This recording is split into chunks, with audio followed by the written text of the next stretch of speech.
I'm Sandy Armstrong. I'm the executive director and the head coach at Marine Rowing Association. I've been at the club for 34 years. I started rowing in high school, started coaching there in 1985, and then started managing the club in 1990. So one of the things that we do at Marin is that we all have dual roles. So I do both of those jobs as ED and then as head women's coach for the varsity girls. I coach the varsity women's program.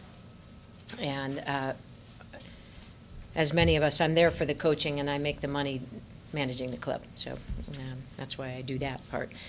The first thing, to talk about what perhaps makes Marin rowing successful, and there is no secret except that the fact that there's been consistency for all of that time with my being there has a big impact. And so the more that you can find consistency if you're running a program, the more that you can find consistency, the better off you will be. And if you can't find consistency with your staff, you can find consistency in the organization itself. And that is something that we've done as well. So we rotate through. We have a lot of staff that's been there a long time, but we also rotate through a lot of coaches that come through the program and move on. And luckily, the program maintains the success as coaches come in and out, and that's because there's a good structure in place.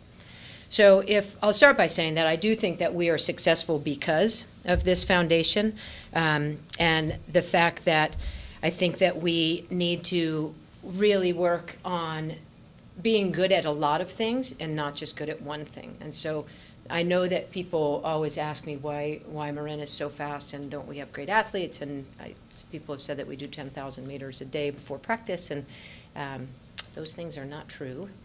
And it's not just one thing, we do everything to the best of our ability.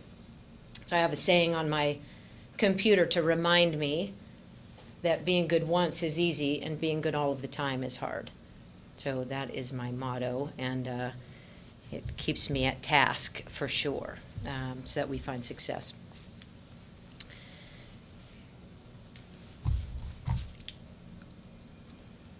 So what I see as the foundation of the organization itself is in this pyramid, and that success is going to be found at the end of that pyramid. So the organization, I'll talk about details in a minute. What is the goal of the organization? Do we have one? Are we competitive? Are we recreational? What do we fall back on? What's the philosophy that we are going to use to reach that goal? What's the structure of all of our programs? Where are people set? The staff is critical, of course. They're going to implement all of the above and what we do.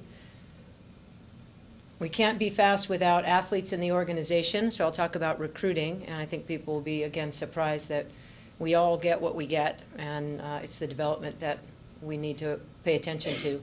And at the end of that, success. And if you have 1 8 versus 17 8s, the structure, I think, is the same. If you have all of those things in place, you can be successful with 1 8, you can be successful with a single, you can be successful with a huge program. Can you email this to us? Yes, happy to, yeah. So a little bit more on the specifics about the organization. We have a great facility. We didn't always have a great facility, but we do now. I don't think that everybody needs a great facility to be successful. I know a lot of people. Liz Trond was here this morning at Connecticut Boat Club. They row off of a concrete slab. Their boats are outside. So I know that not everybody needs a great facility. We happen to have a really good one. We have great equipment. We've got a lot of equipment.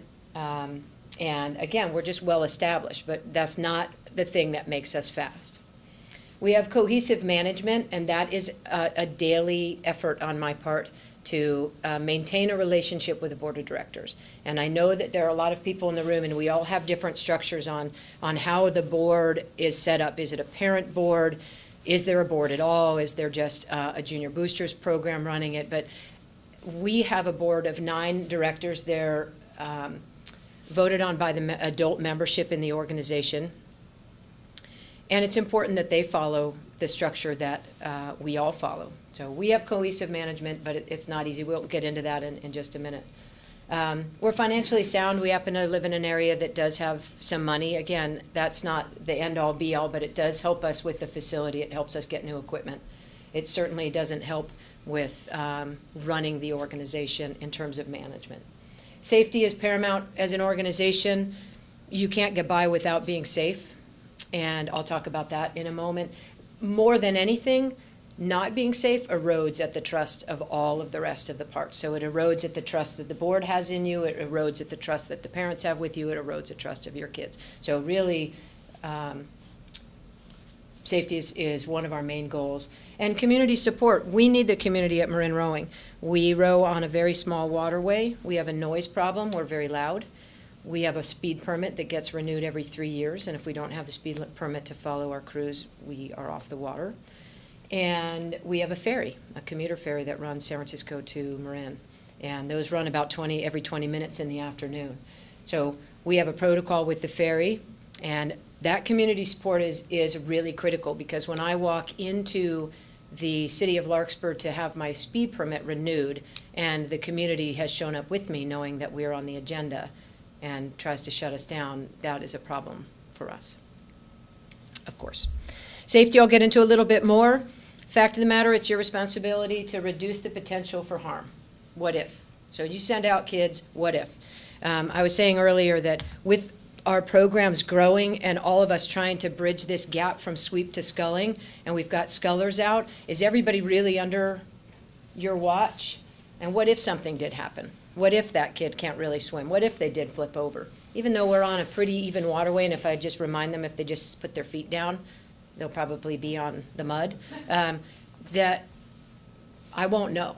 I won't know. And that's a tough conversation to call home, to say that somebody was potentially injured, or, God forbid, somebody loses their life. So you have to make good decisions every time. For no other reason, as I mentioned, it will create or erode trust. Don't sacrifice safety for training purposes. I can tell you after all my years that missing one practice because it was too windy or too cold or too dark or too something has not impeded our progress in terms of training and fast boats. I always talk to our staff about anticipation of danger on the water. Think about what could happen. That's the what if scenario. They know that I'm a little bit paranoid, but probably somebody in the boathouse needs to be paranoid, and if you're running a program, you need to be the one that's paranoid and step in when you feel like you need to. So on the water, injuries, weather, you have to know your own weather pattern really well. The dark, we're all in the dark these days. Lights is not the saving grace to rowing in the dark. You have to be really worried about that. Waterway risks, we've got ferries, we've got pilings in the dark, we've got all kinds of risks on our waterway. Boats without supervision, it's a big problem. Off the water, okay, we're not going to go out, so I'm going to send everybody for a run. In the dark, are they crossing streets? What area are they running in? These are things that you just have to be paranoid about. And athletes that you leave on land, what are they doing? Are they screwing around? Are they doing weights? Are they going to get in trouble? I throw in weight training and CrossFit. We do weight training, of course. I actually bring a professional in to help us do it. It's not my expertise, so I'd rather pay somebody to do it. And we used to do CrossFit until CrossFit went crazy, heavy, too odd, not really well supervised. So we don't do what is considered CrossFit anymore. But we do the good old CrossFit, which is just a good set of exercises. It's more of a workout, really, and learning about their musculature than heavy, any kind of heavy weights. A little bit about board relations. As I mentioned earlier, we have a really good working relationship at Marin Rowing, mostly because we understand and respect our roles. And those have to be written, and we have to stay with them. And we've just been, this isn't old stuff, this is all things that we've been working on as an ED and a board for a long time. Conflict of interest policies. If you have a board that's full of parents, and those parents have kids in your program, that's a conflict of interest. And so they need to know when they're talking to you as a board member about board-specific things and governance-specific things, and when they're actually talking to you as the parent. And you have to be the one that can help separate those two. Are you talking to me as a board member in the locker room? Because actually, you're not supposed to talk to me just as an individual board member. You talk to me as a group. Right? Does everybody know that? So the board only really gets to talk to you as a group. They don't get to snatch you in and wonder what you're doing, necessarily. So you also have to understand that they deserve to know what's happening. So that's the other thing that I know. I know that they deserve to know what's happening. So I can't just turn my back So it is imperative for me to make sure that I'm super proactive with my communication with them. This is what's going on. This is what is good. Do you want to know the details of this situation? Do you want to know all the drama, or do you just want to know that I know there's drama and I got it covered? These are the situations that we have coming up. Okay. So board relations for me, and the education on that for you, is to make sure that there are good things in place. Whose job is what? Whose roles are whose? Who has the authority? And when are we crossing those lines? And who can you go to? Okay, we have to be on the same page. We have to be on the same page. Is there any conflict between being the head coach and the executive director? Not unless I make it conflict. So I have to be, I was asked that this morning about my conflict of interest of being the ED and the varsity women's coach, and do people perceive me as just doing things for the varsity girls? And I have to be aware of that and make sure that that is not the case. It's not hard for me. It kind of comes naturally to put the other people first, but yeah, you have to be careful. And that would be the board's responsibility as well. And they have been concerned with that, because I was mentioning earlier, one of the things that we do at Marin in order to give people, so that I can hire people as a full-time job, is everybody has multiple jobs. So our varsity men's coach is our master's men's coach. And our office manager is our novice women's coach. And our boatman is our intermediate adult coach and our assistant master's men's coach. So, you know, everybody's got these multiple jobs, so we just have to be careful on those things. And if it's not happening, nobody needs to worry about it. It's when it does happen that you have something in place to catch it. So moving up, that's really about the organization. Moving up on the pyramid, what's the goal? What's the goal of the organization? What's your goal? The goal of our organization is very clearly stated in our 501c3 articles of incorporation, and the mission is to develop highly skilled, competitive rowers, particularly the youth, in the art and sport of rowing. So great things about that statement are highly skilled. It means that I get to fall back on that and expect that people are well taught. And competitive. So we get to be competitive. There's no, this is recreational, let's be more developmental, let's not win races. It's a competitive organization. So that gives me the ability to have a little bit of a hierarchy. The most important statement in this is particularly the youth. And I will say at Marin Rowing for the rest of my life to make sure that that statement doesn't get taken out. And it has been on the chopping block for a long, long time. Because what do we want? We want, what do people want? People want equality. Everybody needs to be treated equally. The masters and the juniors and the novices and the people that just came in and the people that have been there forever, everybody wants to be treated equally. Well, we don't do that at Marin. We're really nice about it, but there's a hierarchy. And I'm happy to help people work up the ladder of development, but we're not just going to make it super easy. Okay. Also, that particularly the youth, that is attached to our 501c3 status for our tax-deductible contributions. So it wouldn't be there to help a tax-deductible contribution for adults. That's a hard thing to pull off.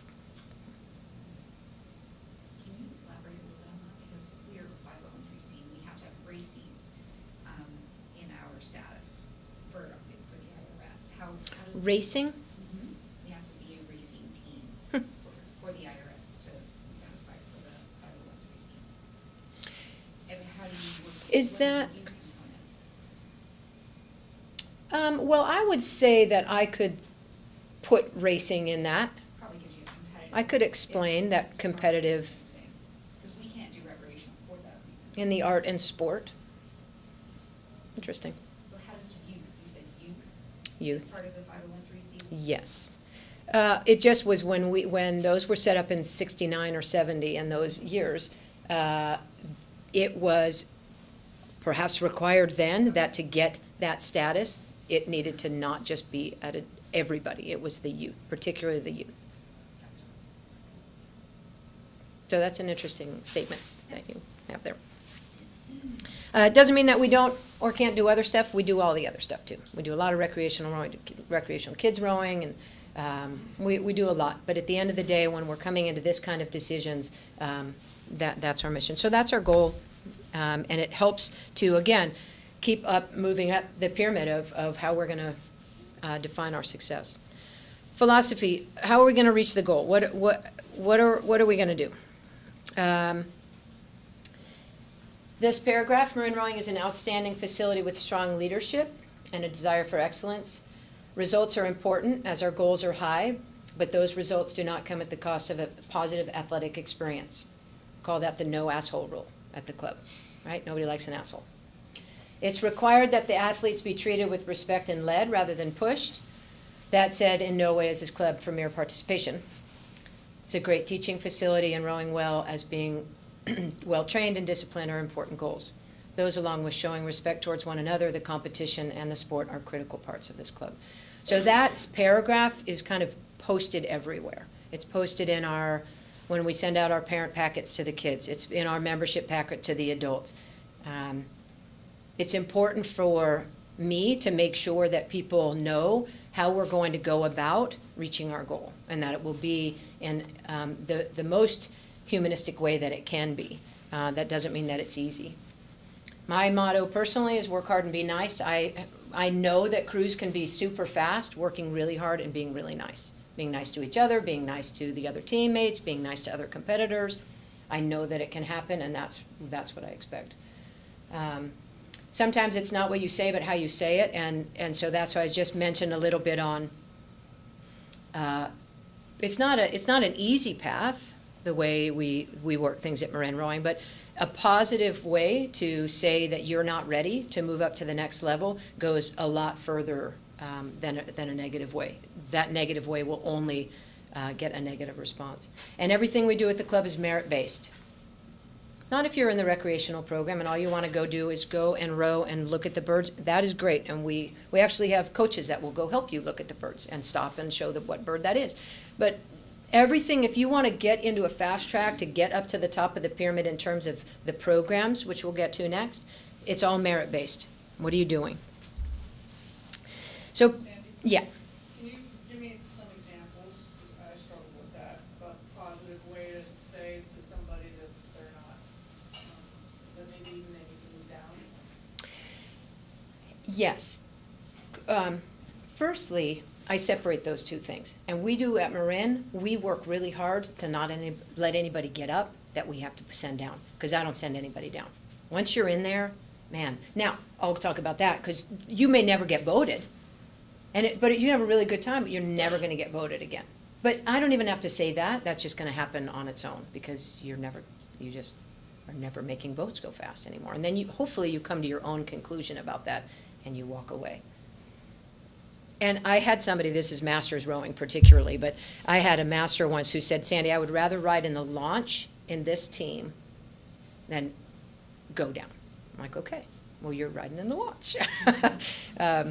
So there's that. And then a positive way, I can put with your energy and with your enthusiasm to know that you can help that person get better. I can tell anybody in any way that I know you're not ready right now, but here's what we have to do and I'll help you. Here's your training plan.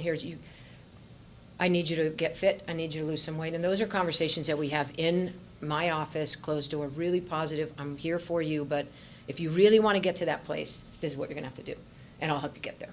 And maybe they do, and maybe they're like, oh man, are you joking? You just actually gave me a personal training plan to go do this thing? I'm not interested. And then they go away. But I always want it to be their choice, that it's time for them to leave, whether it's the kids or the adults. How many people coach adult? How many people are adult people here? Yeah, so on and off a little bit. It's a tough world, and I'm happy to delve into that. I mean, that is a tough world, and we're managing it right now. And actually, as I was going through this whole presentation, going through the structure, I got the thing, and I got these little offshoots of athletes, and one of the little offshoots is behavior.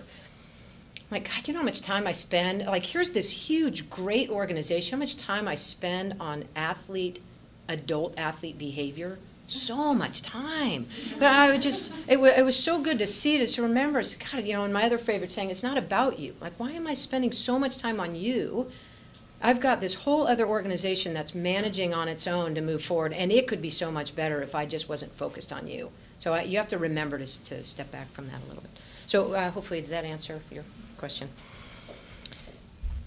So a little bit about the structure. We're a hierarchy. You've kind of got the idea with that so far. So juniors, Not that people are more or less important. It's just when we have to, when we run into some kind of conflict. Are we sharing boats? Are we going to a race?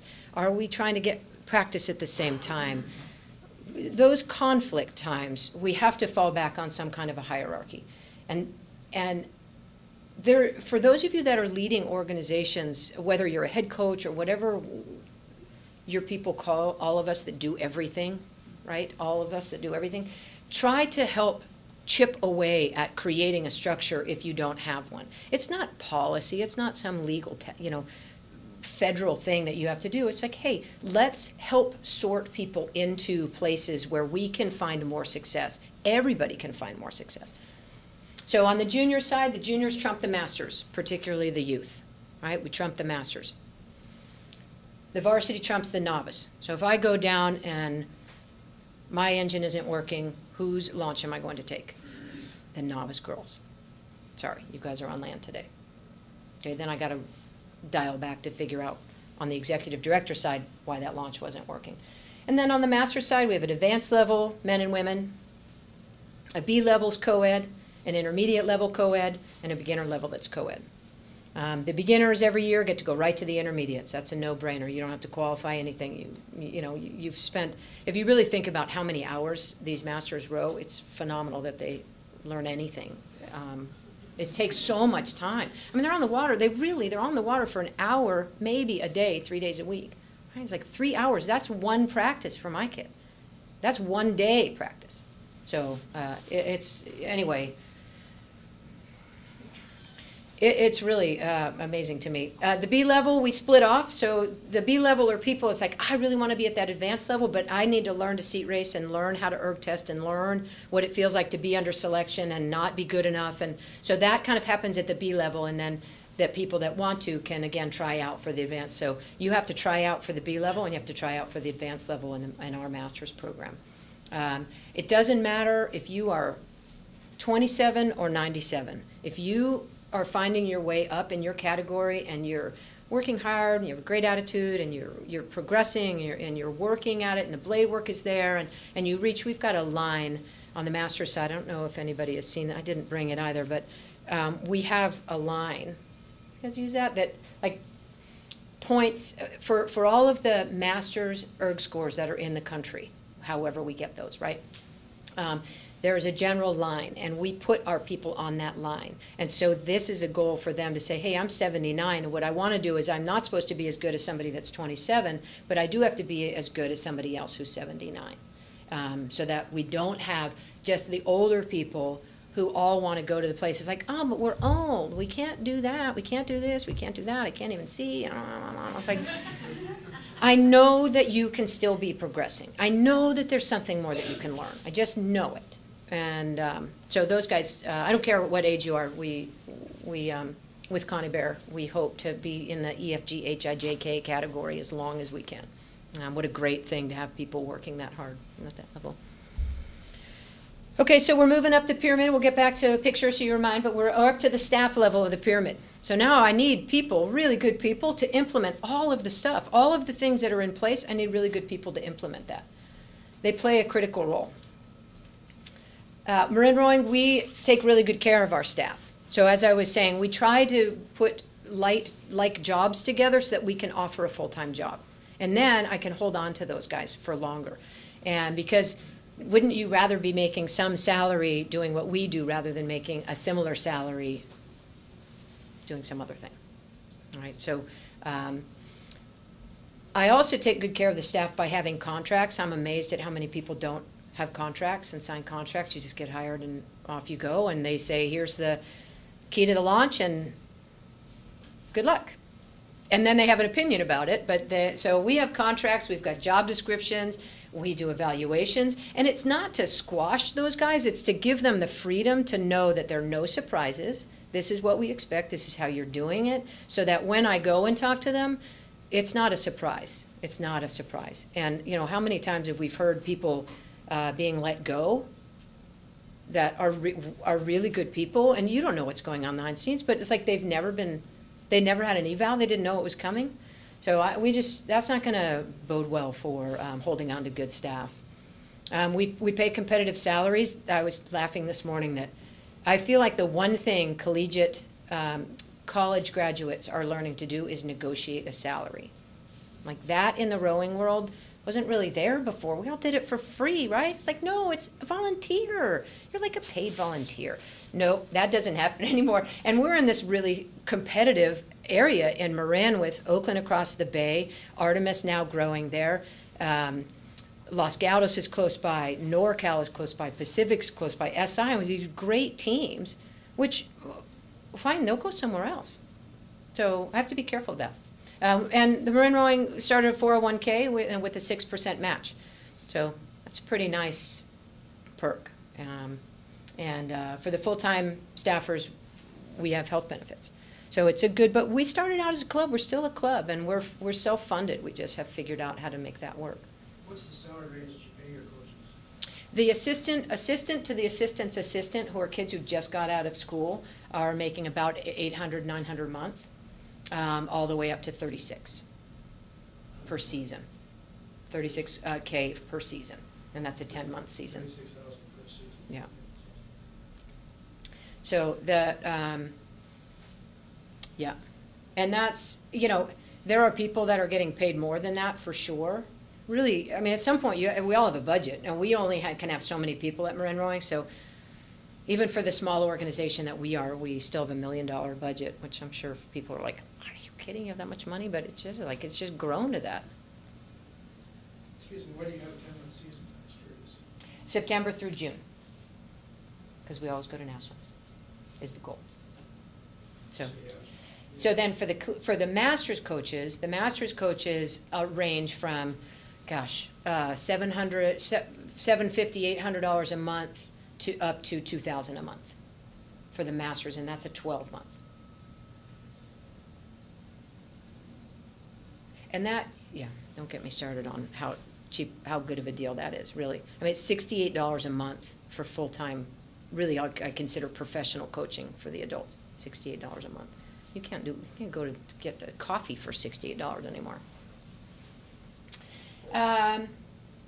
Okay, so really when I'm hiring people, what do we look for in our coaches? I'm looking for a really great person, looking for a really great attitude, who's a good teacher. I don't need a long resume of somebody who's been super successful in the rowing world. I think that makes them super great athletes and not super great coaches all the time. So they do have a lot of experience, and they have the most recent experience. So those are good people to have around, and I do have my former athletes come back and help out. And when one of them turns out to be a really great person with great coaching skills, then I hire them. And I happen to have a girl that just graduated from Cal this year who joined me because my assistant coach just had a little baby, and she's doing really, really well. And it's a natural thing to be able to see that happens. One of the things I'm always asked is, do we have one style at Marin Rowing Association? Do I dictate one style as executive director? And would I listen to one style if the executive director was telling me to change the way that I want to row? And the answer is no. But bad rowing isn't a style, right? That's my other favorite. So bad rowing. So if I see bad rowing, I'll get involved. Generally, we have enough coaches meetings, and I send people to clinics that I'm pretty hands-off. Here's general good rowing. But if somebody's coaching bent inside arm and I'm not, am I going to get involved with that? No, I think it's good for the athletes as they move up to have to make some adjustments with that. Is my assistant coach teaching bent inside arm and I'm not? No. They're teaching what I teach, right?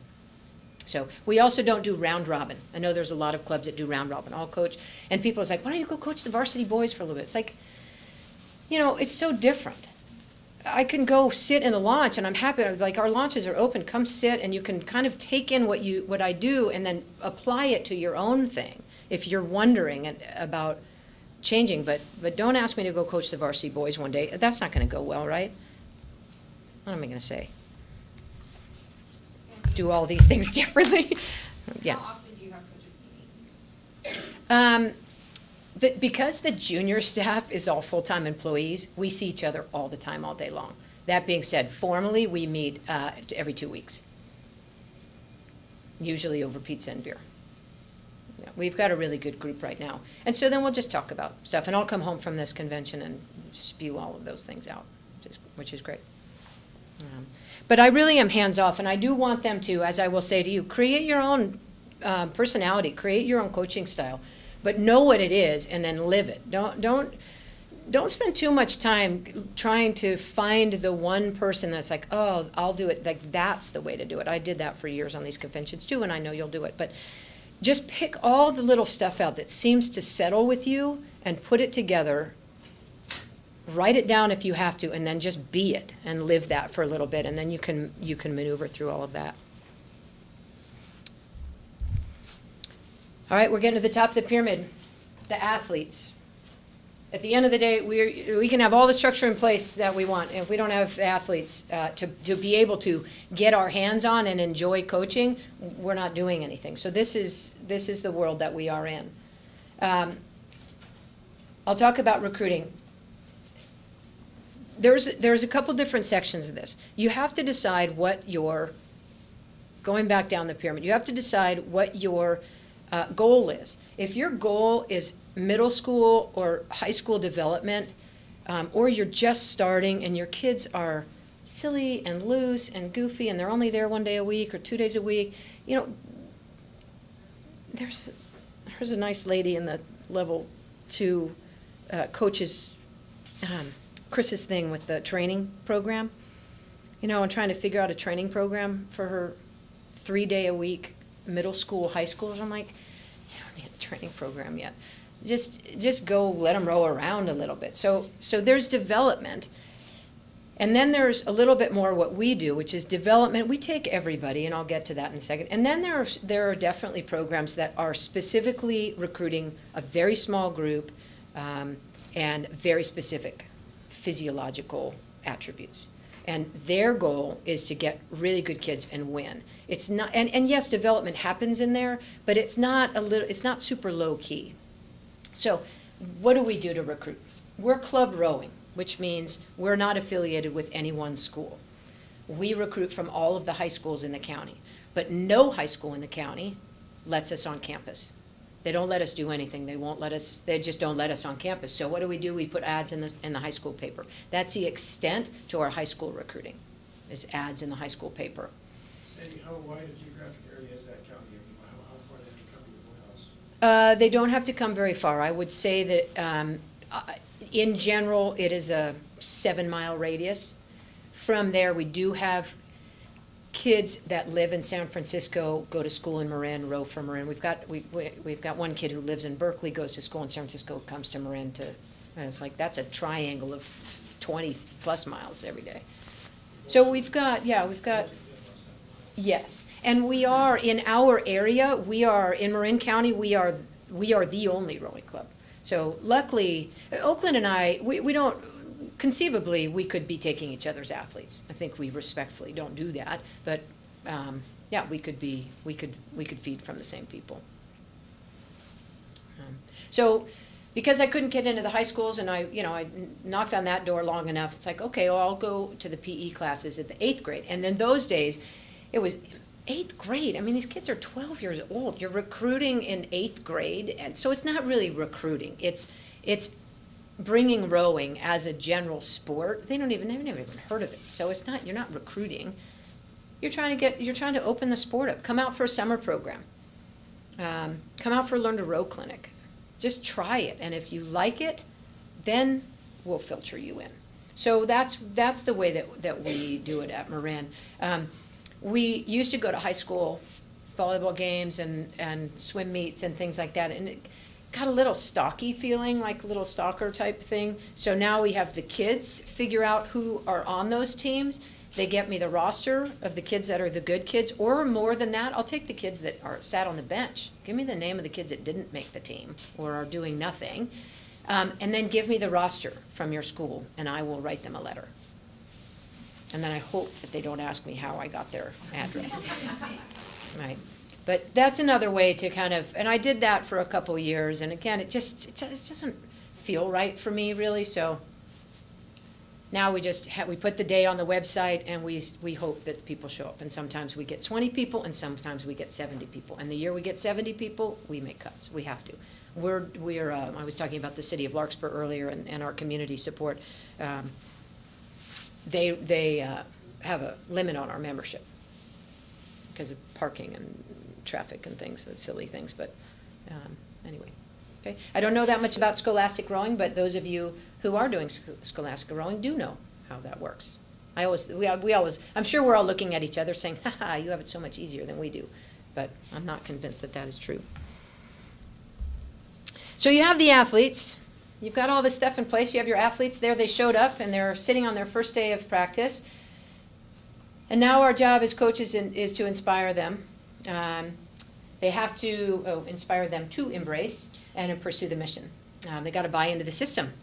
They have to understand that this is a competitive club. We're going to be highly skilled, and isn't that going to be fun? So they're not going to do that in one day, but that is the consistent message that you'll send. We have the kids sign a code of conduct. What is code of conduct? It only has to do with while the athlete is on our time. What they do on their own time is not our responsibility, but we do put in the front of the code of conduct that the parents and I'll get to parents in a minute, but we are a partnership, and you need to follow the rules and to make sure that your kids are doing things that are smart, making smart decisions on their off time, because it will affect the team. We've got a lot of rules, behavior, social, networking stuff, Facebook pictures, all of those things.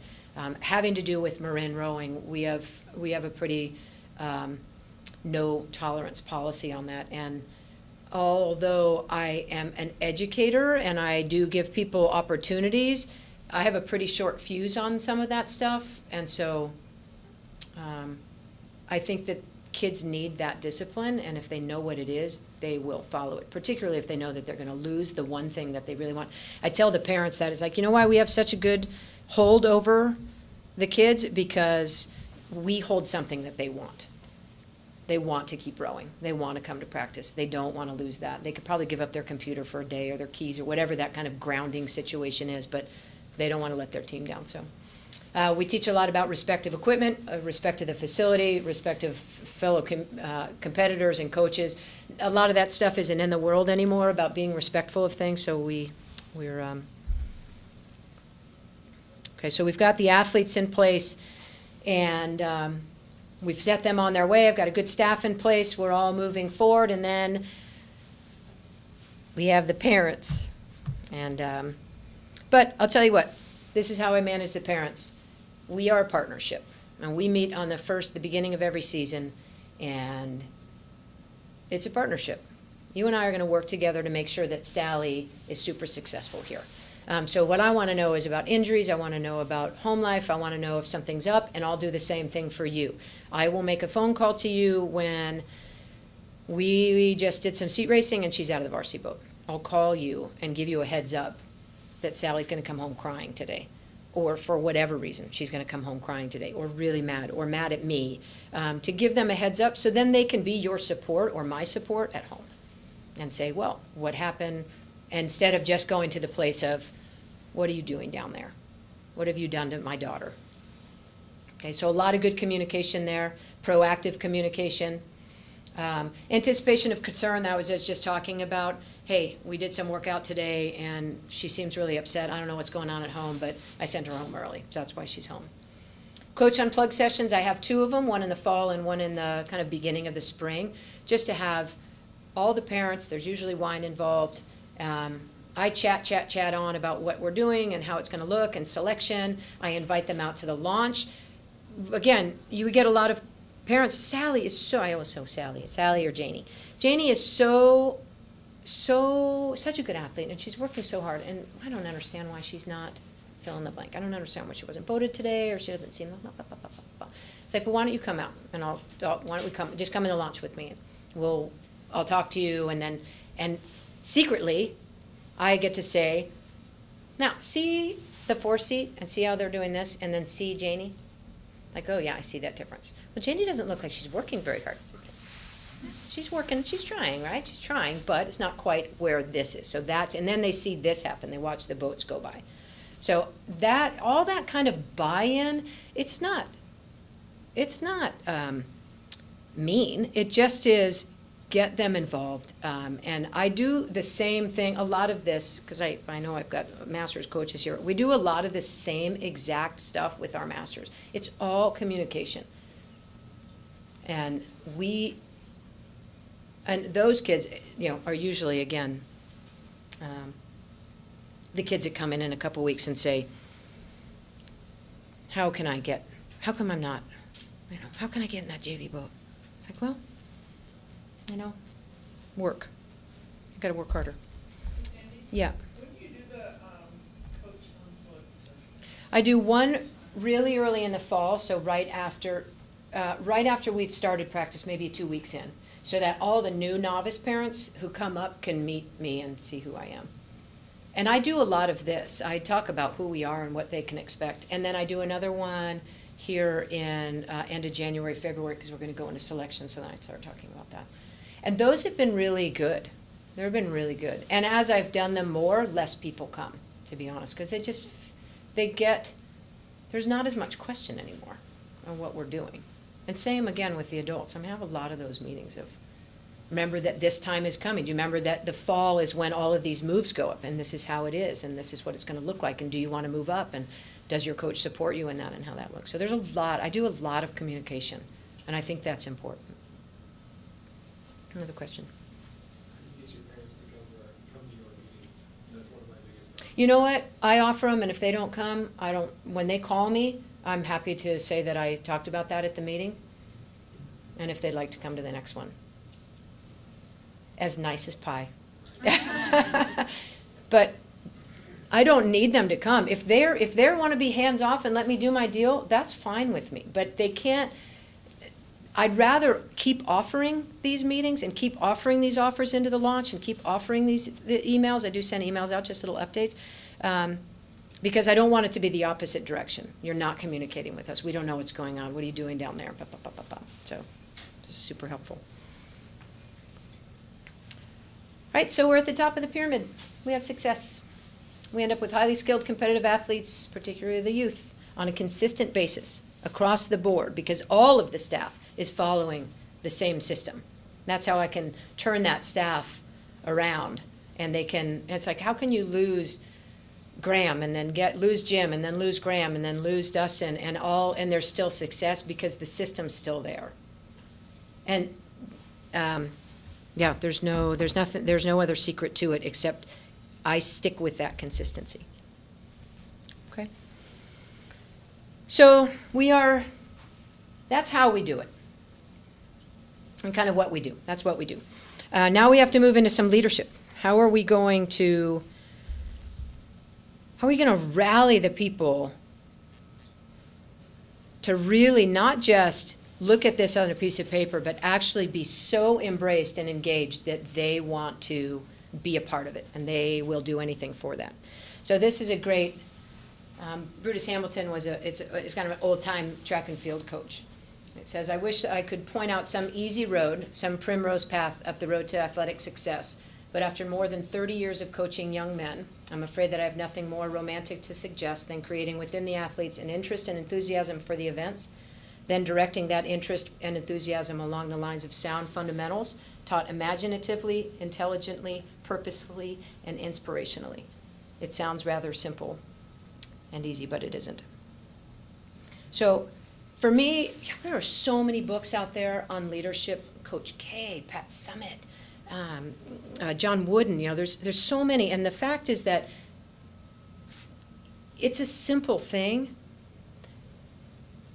when you read it, but it is not it's not always an easy thing to execute because it has a lot to do with your personality. People's personality gets in the way sometimes of good leadership. So I'll talk about that in a second. But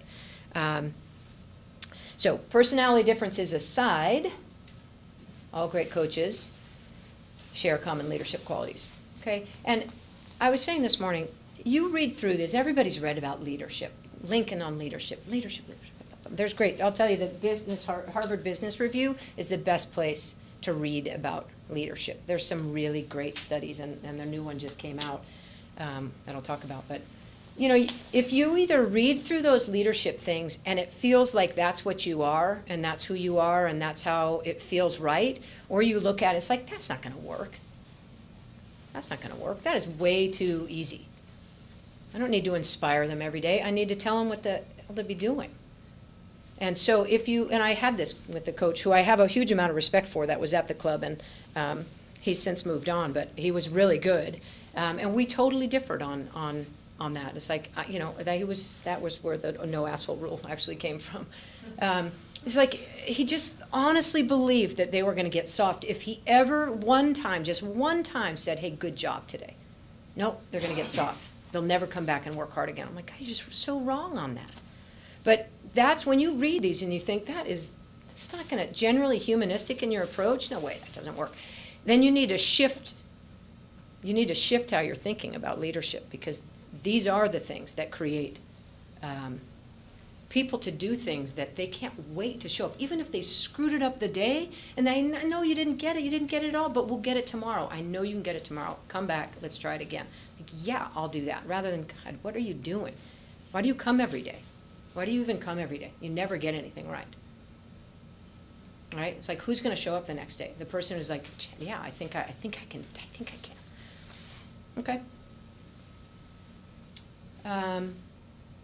So the last thing, I'll go down to the bottom, and this is a little bit of check sometimes with me, because we're in a competitive, I'm a very competitive person, and I'm in a very competitive region. When it becomes only about you or me, we've lost perspective. And at that point, I'm gonna lose the trust of my athletes. So what does that mean? I have to win this race this weekend. I'm obsessing that if I don't win this race, I don't know what I'm doing. I think I should quit. Everybody's going to think I'm an idiot. I've got to win. And so then I start behaving a different way at practice.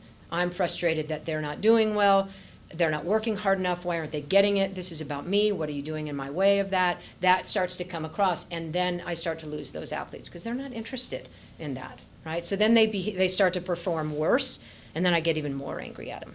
Okay, and that is a rare thing for me, but I've seen that in coaching a lot of coaches. You know, how could you have screwed this up for me? And it's an important thing to pinpoint as that's when you know you've lost perspective, when you really think that it's about you. And the fact of the matter is, you're not, and I will say it about myself, we're not always going to win, right? We're not always going to beat Oakland. They're going to win sometimes, we're going to win sometimes. It's fine. Relax. You know, relax. So I just got to let those things go. Okay. This is a great, and I'm happy to send this out if people, I'll give you my email and email me. I went to a clinic forever ago. Everything that we all will learn, and I've learned, has come over the many years of going to clinics and learning from people. And this happened to be from a coach's clinic. It was a gentleman that was a Canadian Olympic mental, they did psychology. And I've held on to this, and it actually just stays on my board. So for coaches and or for athletes, this is a leadership and commitment continuum. So we've got a negative side and we've got a positive side. And you're going to start to see either yourself or your athletes very quickly here. So on the far negative side, we have resistant athletes. They resist being led. They're negative. I'm not doing that. That's when you know that you don't have any trust. There's no relationship there with that athlete. Okay? Or they think they're so darn good and don't think you know what you're doing that they're going to do it on themselves. They're not going to do what you do. Okay? And this is sometimes, a lot of coaches call, and it's like, God, my best athlete is acting this way. It's like, you know what? Get them to sit them down and say that that's not going to work on the team. We can't have a team full of this, right? So you're going to have to get yourself to reluctant. I'm not going to ask you to be all the way over there and be compelled and be awesome yet, but in order to be and stay on the team, I need you to work your way to being reluctant. At least, rather than being negative and talking me down, why don't you just kind of wait and see? Why don't we just wait and see? Go to a wait and see attitude. Okay, so then we get reluctant. Wait and see, why should I? Why should I do it? Okay, at least they're not being active. They're just sitting there. Then we have existent. We've got a lot of these kids in our program, right? They don't know that they're being existent. These aren't conscious decisions. This one might be. Existent. They're there in body and spirit. They don't put a lot in. They don't take a lot out of it. Again, this can be for masters, juniors, it can be anybody. It can be for all of us. Like, yeah, I am totally resistant today. I get myself pulled together. Okay, so they're kids, they're there in body, they love it, they're just fun, their boyfriend's there, they don't know, they're fine, it's fun. But I don't put a lot in, I don't take a lot out of it. This is a kid that comes to you in 3 or 4 weeks, says, so what can I do to get in? It's like, you haven't really put a lot in, so you haven't really moved up. Okay, so we move over to the positive side, we're compliant. There's no initiation, I have to constantly get them to do things, and come on, don't you want to? I know you can go, I know you can do it, I know you can go harder, get that erg. One of the moms came to me the other day, it's like, would you just sit behind her for the 6K? And she really just needs constant push. I'm like, I'm not gonna do that. But I'll walk by her and say good job for a sec. Obedient goes along with, complies, okay, that's being compliant. Then we get into committed, self-starter, does whatever it takes, they're super engaged. Now we're like, oh, thank God I've got a good athlete. Thank God I've got a good athlete coming. On the master side, thank goodness I've got somebody that's actually just going to help move forward and process things rather than kind of being over here seems to be a lot of the time. Compelled, self-starts, holds other accountable, selfless, team comes first. Now we've got, you have a boat full of this over here, you're golden, right? And you can teach them to row well, but even that attitude alone, man, they're going to go bust things up. So why is it on my program that my varsity 8 tends to be kids that are over here? Because if they were over here, it's like, just keep moving one more to the right. Yep, you got it today. Keep moving over until you get over there. Because ultimately, doesn't everybody really want to be over there? Doesn't it feel better to be over in that green section? Where they come and they say, hey, you know, let's get on that erg. We're supposed to be doing a pre-erg today. Let's get up there and do it. Let's go. Rather than me having to go out in the parking lot and say, well, it's practice time. Okay, so that, I use that a lot. I'd use that because it's very simple. It's like, look, it's like rowing. It's physics. It doesn't know how hard you're trying. It knows physics. This is where you are. Go over there. That's what's going to make boats go fast.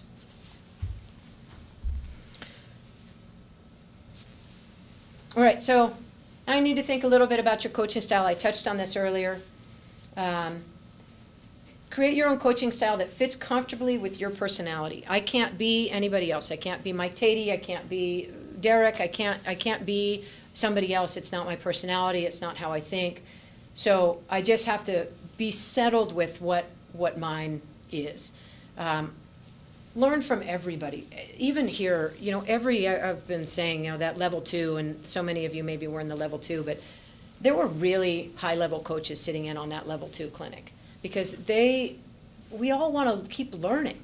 The best manual out there is the level 1 U.S. rowing manual. It's one of the best manuals out there, and nobody looks at it anymore. It's like, I'm way past level 1. Like, there's really good, simple information in there. There's a lot of great books. But then, you know, like great books. I read that Rowing Faster. I can't get through that book to save my life. Right? It's way too big. It's too much. I'm not that good, I guess. I can't read that book. So that's not the book. There's a great book called High Performance Rowing. I don't think I have it here, from John MacArthur, if you ever see that. It's a great book. Really just so much easier to read, and it kind of fits in with, I read it and it seems like more like me. I'm super organized, although I think that I'm not as organized as I could be. I feel like I could be so much better if I just had more time, but don't we all kind of say that? But I do, because I've done it for so long, I can pull off, I feel like I just can pull off daily, weekly, monthly, seasonally goals. And that's why I can let a day go really easily. You know, sometimes we go out and I'm supposed to do this thing, and there's no way. The tide is low, it's windy. The boat isn't, you can tell that when we launch, right, whether you're going to have a good practice or not. Does everybody know that? It's like, oh, yeah, it's going to be one of those days. And then just turn it into that day. So it's like, maybe we'll make a little progress, maybe we won't. We'll make it a fun day. So just to really be organized in general, as opposed to just like fumbling along, but be flexible. Be a student of the sport, that goes without saying. That's why you're all here. Show empathy. I think it's really important to have empathy and understand what people are going through and be respectful of it. I think it leads to trust and certainly confidence from your athletes. That being said, you know, we can't get too caught up for too long in all of the drama. I can't be living in nor can the team be living in your problem right now. So while I understand it, and you can come in and talk to me about it. We got to keep moving forward and making progress as well. My practices, I guess, are also organized. This always comes from collegiate coaches that come out and tell me these things. That my practice is organized because I keep the athlete on task, engaged, and conscientious. Seems like a simple thing to me. Seems like not something I would say out loud, because don't we all do that? But I guess that those are important things that. Now, if I was coaching, you have to think about different levels. I'm coaching a higher level of high school women, and if I was out coaching the novice girls one day, I would probably be a little bit more flexible in, all right, I think I've been on them enough in terms of making this change. Let's just either go in, because I can't watch bad rowing, or have some fun time. And my new assistant coach is great, because she gets to go do all those fun drills where they stand up in the boat and they got one oar in their leg, and then she sends pictures onto the Facebook page. I'm like, and the kids love that, and that's fine. That's fine. I can't do those things, but they do. But so I think it's important to keep them on task, keep them engaged. What are we doing? We're making progress every day. I want to get a little bit faster today. I want to get a little bit faster every day. Be consistent with your message, which is that merit system, merit-based. It's not about erg scores only. It's not about seat racing only. It's not about, your big power number. You're not this and that. You're tall, you're short, whatever it is. It just comes down to what makes the boat go fast. So you have to trust me on that. Positive encouragement works. You're getting the idea that has a lot to do with the way that I work. And I know it does. And again, positive can be, you didn't get it at all today, but I know you can get it tomorrow. So let's try it again. I'm always honest with them, and they know it, for better or for worse. So I'm always honest. And I know that the truth hurts sometimes, and you have to be careful with how you send that message. But at the end of the day, it's about boat speed, and I know they want to get better. And so I'm honest. And again, that goes with the adults as well. And I think they actually, the adults can listen to that sometimes more effectively. I'm super patient right up until the time that you show me that you're not engaged. Like, I'll be super patient for a long time. Probably I've worked on that really hard because I have a very short temper. So I really am very patient. I've learned when to put the megaphone down. I think that's an important thing to learn as a coach, and just say it out in the launch. Just turn your head and say something over there, and then you can and get yourself pulled together and pick your megaphone back up and try it again. So be careful with how you send that message, but of being honest and who you do that in front of. I never do that in front of the team. I never pull out anybody in front of the team. There are times when I have definitely made a point on the water, but that was a conscious decision to make that point that day. And it usually is a day where we were seat racing or some kind of a test situation, and they were dogging it. And these are high-level people, and they were dogging it, and they are sure they're going to quit that day, and then they come back the next day. But I'm super stubborn, I'm super competitive, and I don't satisfy easily. So remember I was talking about personality? Like, you have to figure out what the things are that you have that somehow may be working, but you also have to manage those personalities. I only have the one. To figure out what my coaching style is and figure out how I'm going to use that in terms of leadership. But I'm also a perfectionist. So I never think anything is good enough. I never think the club is run well enough. I never think I do a good enough job. It just is ingrained in me. And I don't know if it's a good thing or a bad thing, but it's there, and it probably helps on the teaching side. I have super high expectations, but I help the kids get there. I know the golf swing is very similar to the rowing stroke. I know that we can learn to do it right, because there's nothing in the way of learning. You don't have to be strong to do it. You have to be strong to move boats quickly, but you don't have to be strong to take a good stroke. You don't have to be strong to learn well. So it's really important to me that we learn well right from the start. So I have high expectations, and the good thing about that is that when we do have a good day and I say that was good, the kids know that I mean that it was really good. And that, again, there's that trust thing. It's like, they're just seeking that day out. I've heard that more recently from my my much older athletes who have graduated on saying, God, remember that one day that you said that was really good? I'm like, I'm so sorry. That was like one day you remember that I said that? But it's not, it sucks. It's just, it's not quite to that place like, yeah, that was it. And we had one day last spring that, isn't that why we all do what we do, right? There's nothing better than watching a really good 8 totally nail it. And just sitting there, it's like, I am the only one that just saw that. I did video it, which was great. I actually have it on here. It was just, God, it was just beautiful. And they knew it, and I knew it, and that's the days that I actually jump up and down. I'm like, God, that was it. That's it. That's it. You're totally ready. And they went to nationals and won. And that was great. That's a great, that's why we do what we do. Let's see. I talk to my athletes a lot. They have all the input they want. Do they get to persuade me? No. Do I care what they have to say? Absolutely. They're in the boat. Who's stroking? Where are we? They don't come to me every day, but they know that they can come, and I can go to them and say, hey, how do you feel today? What's going on? I have a lot of I want feedback from them, and I know that there are different ways to do that. There are other coaches like, I don't care what you have to say. This is what you're doing, so do it my way. And I'm a little bit different than that. And some of the days, like, thanks for your input, and no, we're not doing that. Down to, we could do this for practice today? No, we're not doing that. But I have one message, boat speed. I want boats to go fast. I have an open door policy. People can come in, have a complaint session, have a cry session. I leave them in there. I leave them in my office. I have the benefit of having my own office. So I peek my head back in there. Oh, still crying. It's all right. Keep crying. It's all right. Get it out. We have a healthy authority. I have a lot of respect for my athletes and for the athletes and also for the members of the club, the adults of the club. I have a lot of respect for them. Why wouldn't I? We're mutually there together. We're human beings. But there is a healthy authority there as to how we're going to walk forward and what we're doing. So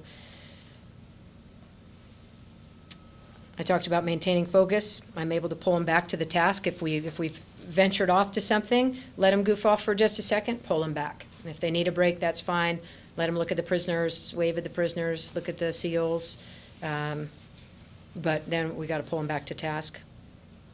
I constantly self-reflect more than I probably need to, but self-reflect, self-analyze, and continue to learn. And those are things that are super important. So, when Chris asked me to give this talk, I thought, oh, that's fine, I'll talk about that. And then I actually sat down to try to write it out, and it was really difficult because I don't know exactly. People's like, how is it that you're so successful and fast? And so this, at the end of the day, I know that it's the structure that we have in place, and it must have something to do with my personality and the coaching style and the leadership that has gone into it, that continues to find the success for the masters as well as for the juniors. I know I didn't get into really detailed club running things, and I'm happy to do that. That was my first speech that I wrote, was super detailed on conflict policies and all these things that I'm all caught up in. Like that little bottom section of the organization, that is a big section. There's a lot that goes into that. And it's a lot of hard work. As all of you know that are running a club, it's hard work. But anyway, questions? You have quite a bit of stuff up on your website. Yes. The communication is Yep. really big, and I remember going and looking, it was a couple of years ago now, but I was impressed about how much I could learn and sense from what is out there. Yeah. That's great. Yeah. And you're welcome, anybody, to go on to the marinrowing.org, and at the top bar there's the adults and the juniors and that code of conduct. All of the kind of conflict policy, all that stuff is on there. And we've had a lot of trouble with that recently. I mean, and now we're in, honestly, it's been a really tough year and a half. We've had some stuff going on, and we're down to the nitty-gritty of, well, what does intimidation mean? So you just told me that you are mad at me because I was intimidating, but that person is intimidating to me. It's like, wow, we're going to go down this road. Like, we have to define what intimidation is and what is bullying exactly. You know, and that's big in the media right now too. What does that look like? We have to be really careful. We have to be careful as coaches. The kids have to be careful, and we are just in that with the adults right now. That's what I was talking about, like this little offshoot of behavior, which I didn't even talk about with athletes. Can't we just see the bigger picture? But no, sometimes we can't. But we have to help those people see the bigger picture. Hi. Would you please comment on what your girls are looking for beyond high school, generally, and maybe specifically some of your girls? That's a good question.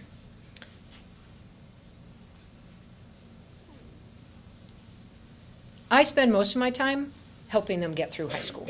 So most of my focus is to help them get through high school. Their goals, I hope, are to go to college, and I am happy to help them get there. Do they want to row in college? Yes. Do they want to row for 4 years in college? I don't know. It's a hard thing to ask a kid, right? Are you going to do this for 4 more years? And I don't know what the answer is. I used to have, when we were doing the recruiting, I used to have this kind of in-house, if you get recruited, you have to row for a year. And I don't care if you're kicking and screaming and hate where you go. You have to row for a year. But then, like, that's just not enough anymore. And so now I say, you have to do what the college coach tells you, which is row for 4 years. And it's like, that's what you have to do. But so I guess in answer to your question, I don't spend a lot of time thinking, what are you going to be doing later in your life? But I definitely spend every day helping them manage their way to find the right behaviors, how to get along with the team, how to handle disappointment, how not to run home and complain to your mom. It's okay to be disappointed. If we lose now, lose whatever, lose district champion, whatever it is, we're sad. It's okay to be disappointed on that and figure out how to manage that. So does that answer your question a little bit? Do X% want to go to Harvard, Yale, the Ivy Leagues, or Cal? Oh, well, we're in a pretty high-end area where the people who live in Marin are all graduates of those places, and so yes, most of the kids. I usually, when I see the list of 5 that they bring to my attention of like, where do you want to go, and let's make the right fit. If you want to row in college and find that, it's like Harvard, Brown, Yale, Princeton, Cal is the backup. So we got a nice. I mean, that's a great thing about being in Marin, right? We're basically a feeder system to Cal, and there's a lot of great athletes there. It's a very similar program to ours, and the girls have a really good time there. But yeah, it's hard. It's not an easy transition for anybody to go from high school anything to college anything, let alone going from high school rowing. Even though we're a good program, it's still way different in college, and they have to get. I try to prepare them for that, but nothing ever prepares them for it really. Yeah, sorry. Could you talk a little more about recruiting? What do you do if you have a bad year? What extra strategies do you take to meet your numbers for your novice crews? Or do you? We really don't have. We don't have. It might be the year that I say, hey, it might be time for us to go back into getting a roster and finding some good kids. We don't really do too much more about it. You just are bummed out. Last year the novices were really not solid at all. And they're my bottom end people right now, and thank goodness I've got this huge varsity class. And then I did talk to my novice coach, Melissa. It's like, we gotta, what can she do differently? There isn't anything to do. So no is the answer. We just cross our fingers and hope a better group comes out. And really, what do we need? We only need a couple every year, right, to keep the system going. And then you got to develop the rest of it. I don't know where that slide went. It's great. I keep passing it by, but about athletes, like, we have to go there.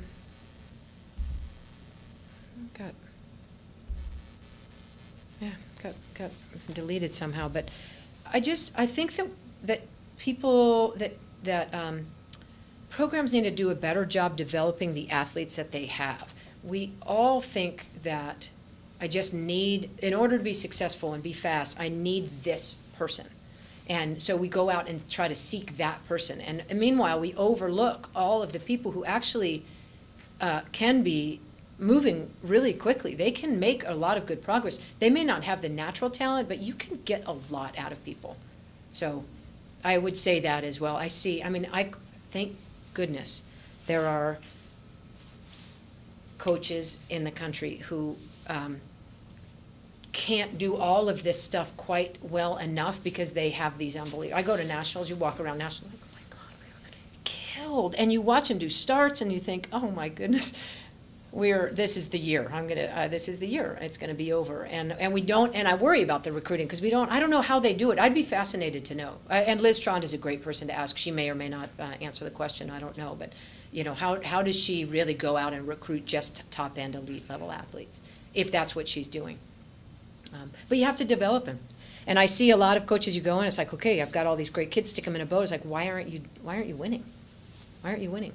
Why aren't you winning? I did this great training plan. I got an A on my Chris Korzanowski training plan. I went hard, easy, hard, and nothing. And I got nothing. So, yeah, that's why, you know, get out of the talk that it's doing everything really well. And then the athlete is just one part of that. And I know that there are boats that could be moving a lot faster in this country, to just kind of focus on that a little bit. More questions? Sorry, you had a question. You've done the process of making cuts or kind of selecting down or moving people off, as you said. Yeah, and actually, on the junior side, Melissa, who's our novice coach, she only makes cuts if we have too many kids. Otherwise, we take everybody.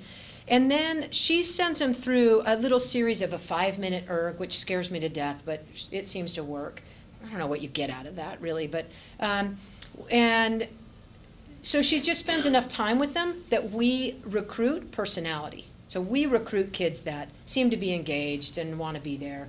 And that's really, at the end of the day, what we recruit. Because, again, they're 13 or 14. And who do you know? What do we know if they're going to be good athletes or not? Some of them are like, wow, really go? And others of them eventually leave who you thought were going to be great. There's no way, I don't think, to recruit as you would on a collegiate side for high school rowing. There's just no way. There's 4 years of huge amounts of development in any sport for a college coach to say, hey, yeah, I want that, this, and that.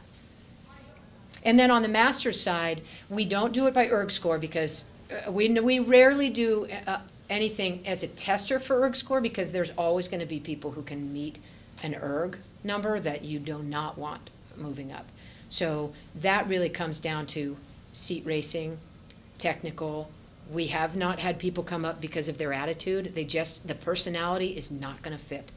So on the master's side, it's a little bit brutal, but I always sit in on those conversations and, you know, they think we're horrible and they go running out the door and they think we're horrible people. It's like, that's all I can do to keep it really quality. And that doesn't mean, as I said, that it's always the best people.